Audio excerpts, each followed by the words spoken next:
Welcome to the WTR On the Horizon podcast. I'm your host, Tim Gerdeman, Vice Chair and Co-founder and Chief Marketing Officer of Water Tower Research. In today's podcast episode, I'm being joined by Nick Sosiak, COO and CFO of Cannara Biotech.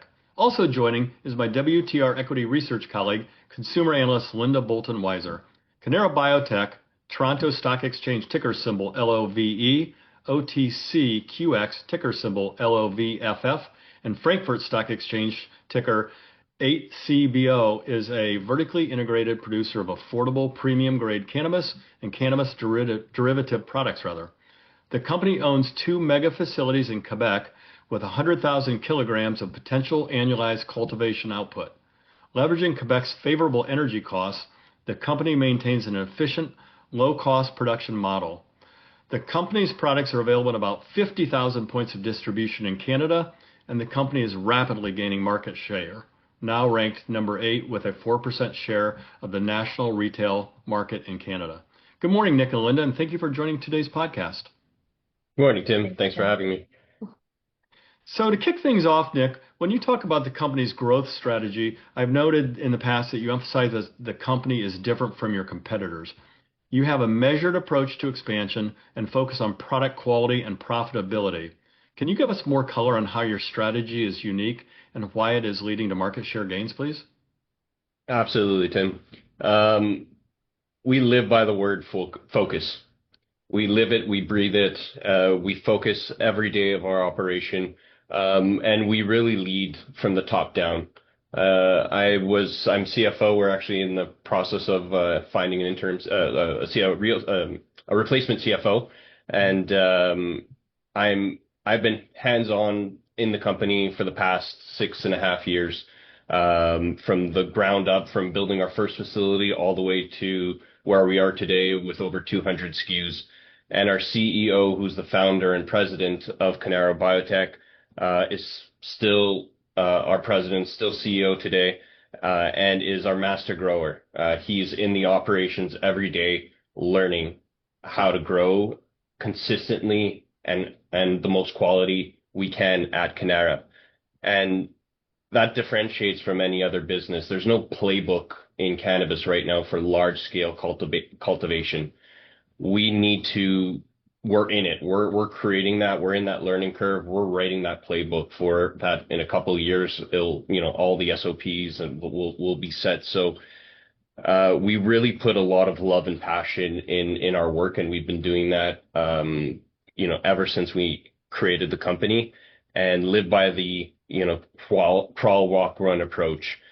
We built our first facility. We invested in our first facility. We launched in Quebec, was our first market where our home base is, and we quickly became number one in that market because of the quality and consistency that we have built into our operation. And then what changed us really and put us on the map was the acquisition of our second facility, the Valleyfield facility. This is a 1 million square foot purpose-built cannabis hybrid greenhouse. And that's really, really key, is purpose-built versus any typical greenhouse, because cannabis cultivation, although it's a weed and it can grow, people think it can grow like a weed, to gain that consistency and quality of the product requires very precise techniques and cultivation protocols, which require very precise facility. And the Valleyfield facility was built for over $250 million. And in 2021, we bought it for $27 million. So that asset is prized to us and has really put us on the map. We built it up. We had access to 24 rooms, 24 zones of 25,000 square feet, allowing us to get to 100,000 kilograms of cannabis, or 1 million grams of cannabis sold in a year. And instead of turning all 24 rooms, we turned on each room as a separate zone, as a separate facility, one by one. And we started that in 2021 with one room when we bought the facility. And now today we're at room 14. And we have a 2-year plan to get to room 24 from here. And that's that diligence and focus, especially also in the fact of where we're targeting our product. A lot of volume got shifted internationally for higher price product and better margins. And we still kept our focus in Canada, and we're still focused over the next 2-3 years to keep growing in Canada and become a number one or top three player in Canada. Okay, thank you. That was a very helpful overview, and I have to say that's a remarkable discount you purchased that facility for, so well done. And with that, I'll turn it over to Linda. Thanks, Tim. So Nick, let's just step back a little bit, and can you talk about the dynamics of the Canadian cannabis market? My understanding is it's growing around 6 to 7% per year. And maybe you could just outline the main segments of the market and how you're positioned with your 3 brands. And what do consumers consider when they make their purchase choices? And how's the pricing trends in the industry? Yeah, so it's been a roller coaster for sure. And pricing trends in cannabis has been a roller coaster, first starting with overproduction. And I think with a lot of CCAA's closures of a lot of production facilities, the significant growth in international cannabis. 2 years ago, we were selling 40,000 kilograms internationally. Now we're over 150 to 200,000 kilograms of cannabis getting exported from Canada to internationally. So we went through a whole roller coaster, but I feel like we're at the bottom and now we're climbing back up in terms of price. We'll go into my brands in a little bit, but we're again very focused in how we target our products, and one huge volume driver in any cannabis market is large format dried flower, so 28-gram packs. They sell for the discount at the lowest margin, but they move significant amount of volume. And for the longest time, no matter how I worked my numbers, I could not get it priced to an appropriate gross margin that I felt comfortable launching a 28-gram product. So we built our, out of that 100,000 kilograms, we're at like 55,000 kilograms produced and sold. We have minimal, I think I have 1 or 2 SKUs that are 28-gram bags. So now I've recently revisited that SKU, and I've noticed my competition increasing prices because they can no longer, they used to buy cannabis from another producer and then sell it, for 10 cents, 20 cents margin. But that supplier no longer exists, and then prices of wholesale starts to come up, and then they can't afford to, lose money on that product, and they discontinue it. So I've seen that shift, and we're for the first time launching a couple of 2, 3 now new SKUs in the large format category, which moves significant amount of volume even with so few SKUs. So that's our next leg of growth. Overall, I think we're in a very healthy position in the Canadian market. It's heavily regulated. We used to be a lot of players. 80% of the market now is held by the top 10 players. So it's a small group, and now it's survival of the fittest, and who can innovate and keep producing better quality product. Innovation is key in cannabis. Who's finding the next new products and the next new genetics, and who can keep the numbers working. And as we grow, we're at the halfway point in our business. We're still achieving economies of scale with our facility, right? So not only are we seeing price compression turn around, we're also seeing economies of scale on our side, which allows us to compete even better into these categories. So that's overall, like the market's extremely healthy, like you said, 5 to 7% growth per year. I think that's where we're seeing over the next couple of years. There's not going to be a huge inflection point over the course, but 5 to 7% a year. Where dried flowers, it's really about between dried flower, pre-rolls, and extracts. Vapes were pretty much 30 to 40% across each category, plus or minus. So we play in all those main categories. We're not really in edibles and beverages. They're a very small percentage of the market. We play in dried flower. We play in pre-rolls, which is a growing market, especially infused pre-rolls. Convenience is really key. All-in-one devices for vape extracts. We definitely are innovating and leading charge. We're growing the product production, and we're processing everything in-house, which very few players in our industry are doing it fully vertically integrated. And we have 3 flagship brands. What's unique about us is that we created these 3 flagship brands in 2019. I started the company. I remember creating those brands with the marketing team. And these are the same 3 brands that scaled from 0 to $140 million plus revenue, right? So Tribal is our main flagship brand. It's all about genetics in cannabis, unlike alcohol or tobacco, where the consumer kind of goes through their navigation of product and then chooses their product. Of course, they have, special products for special times, but their daily consistent product is usually the same product in tobacco or alcohol. In cannabis, the way the cannabinoids in your endocannabis system works, uh, you need variety. The customer, after a while, will stop to experience the same experience that they had with your product, and that's just naturally occurring. So you need to be always there for that customer with the next type of product that's going to give them that experience that they're looking for.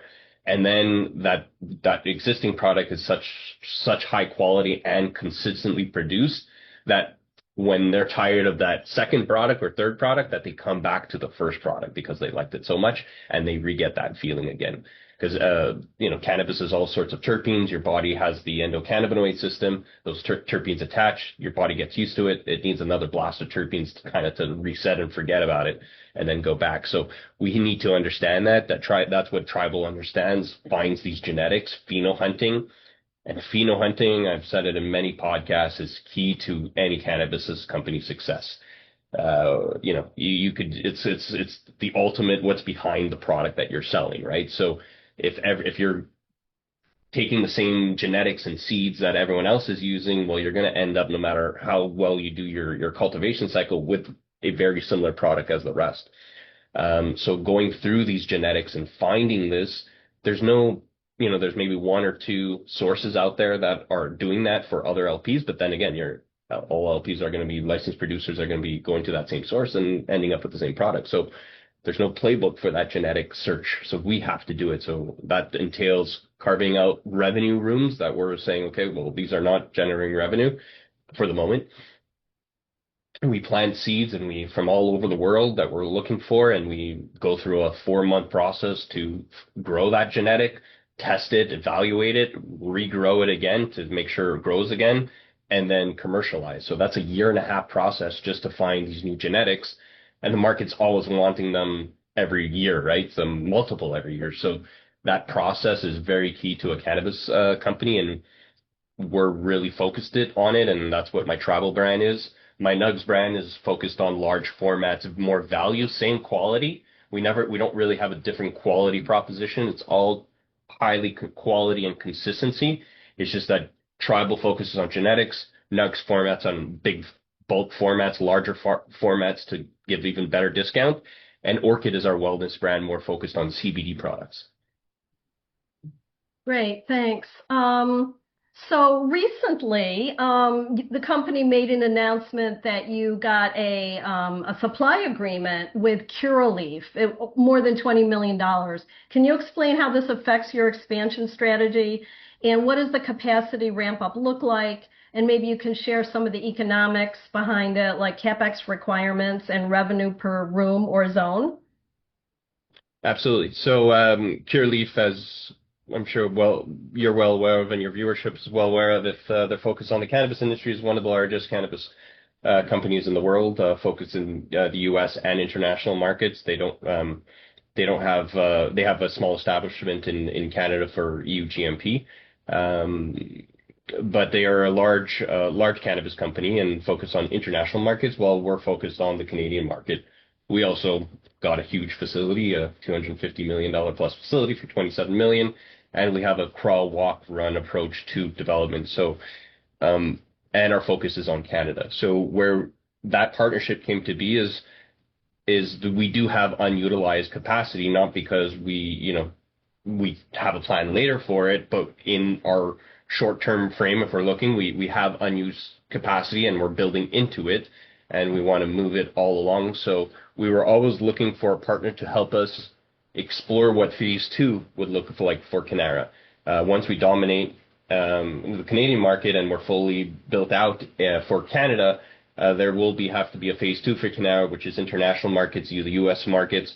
We will have written that playbook of large-scale cannabis production, scalability, genetics, brands, proven out, and we will have that playbook to go international or to go to the U.S. So we were always looking for a partner that would allow us to gain that knowledge and help us figure out how the international markets works while keeping focus in Canada.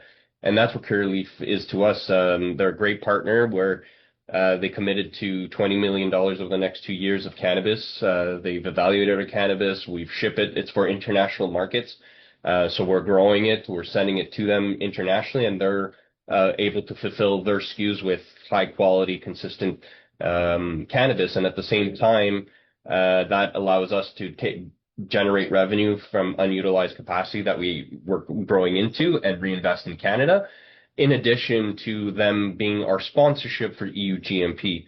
And EU GMP is a key certificate that is only given by existing holders of EU GMP to facilities in Canada that allow the export to international markets.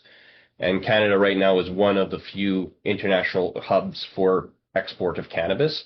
So this EU GMP license, they're going to be our sponsor, and they're going to help us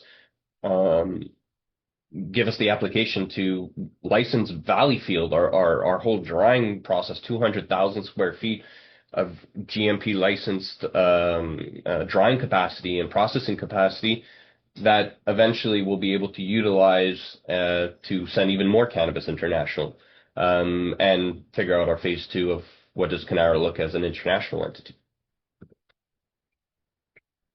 Great. So Nick, you have a pretty healthy balance sheet. You've got, in the last quarter, I think it was over 20 million of cash, and you've got some debt, but a pretty low debt to EBITDA ratio of just about 1.2 times. I'm curious what your plans are for your use of excess free cash flow, because it sounds like you can actually fund your growth internally. So what do you plan for the excess cash? Is there any M&A in your plans, or share repurchase? What are your thoughts there? Yeah, so we just announced an NCIB, so our share repurchase program over the course of next year that the company is going to be going into. But more focused is our CapEx investments. In order to double the growth, again, we're at 55,000 kilograms produced, 58,000 kilograms that we just turned on. We were at 12 rooms. We just turned on 2 rooms in the past 2 months. So we have, we can scale to that 24 rooms. That requires CapEx for those rooms to scale in. They're already built out, so it's not much CapEx. It's about $1 million per room, and each room can generate over $10 million of revenue within the year it's turned online.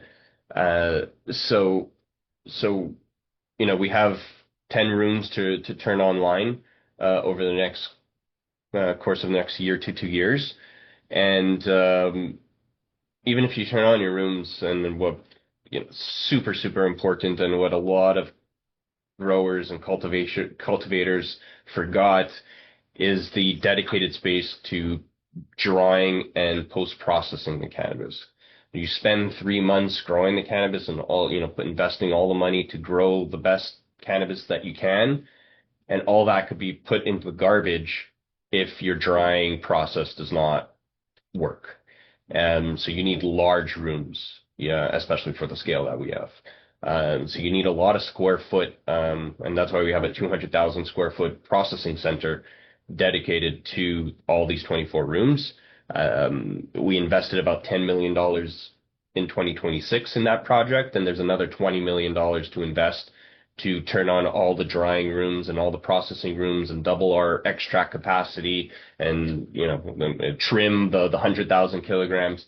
So between that and the actual cultivation zones, we're looking about $35 million of additional capex that we're going to be investing into the operations.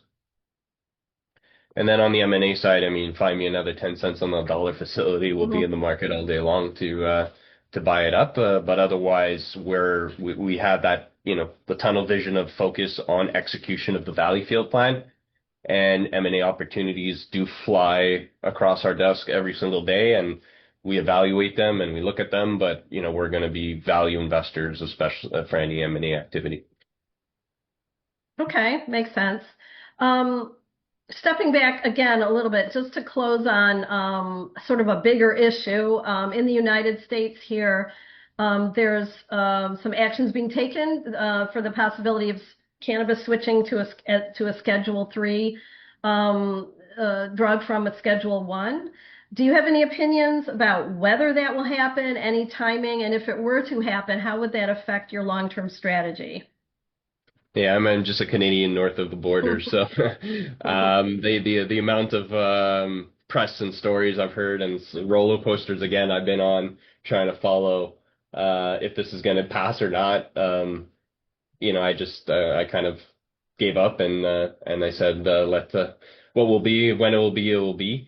We have a plan for the next 2-3 years to focus on Canada, build out Canada, build out the 100,000 kilograms, sell it in Canada, build out that playbook that I keep talking about, because again, there's not many companies out there in the world building out that size scale of cannabis production that's cultivating, because you could sell cannabis, but if you can't cultivate high quality cannabis and consistently and innovate on genetics and control that supply chain, it's extremely hard to build a cannabis CPG business. So I think we're one of the few that are building it all as a fully vertically integrated platform, and we're doing it right.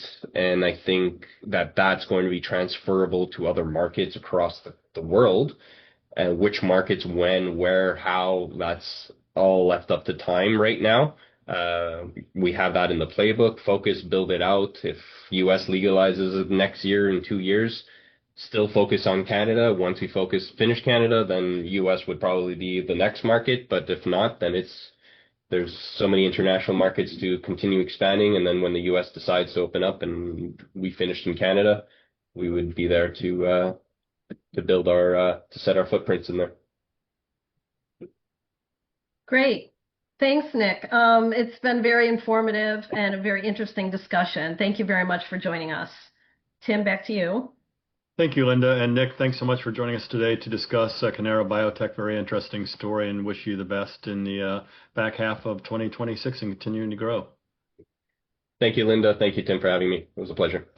Thank you for listening, and do not forget to subscribe, as well as visiting www.watertowerresearch.com to stay up to speed on the WTR on the Horizon written research reports, podcasts, fireside chats, industry-specific symposiums, and conference schedules. We will see you next time for another edition of WTR on the Horizon podcast. Finally, a special thanks to the producer and editor of the podcast, Krista Fitzpatrick.